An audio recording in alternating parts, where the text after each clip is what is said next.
In this video, we'll show you how to manage API keys in Qlik Cloud. In the Administration Activity Center, go to the Settings page and select the Feature Control tab. First, let's configure the API key settings. In the API keys section, you can change the maximum token expiration. This sets the expiration period for newly generated API tokens.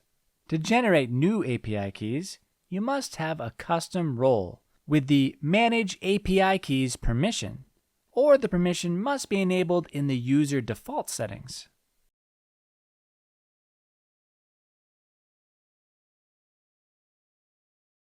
To generate an API key, click your user profile icon and select Settings.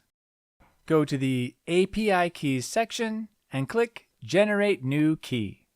Provide a description and set an expiration time for the API key. When done, click Generate to create the key. Copy the generated API key and store it securely. Note that the key cannot be retrieved later. Now, let's use Postman to test connecting to Qlik's APIs. Set the HTTP method to GET and enter the URL for the Qlik Cloud API endpoint. On the Authorization tab, choose Bearer Token as the auth type.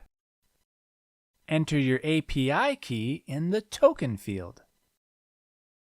When done, click Send. And here's the result. The API will return a JSON response. And that concludes this video. Thanks for watching.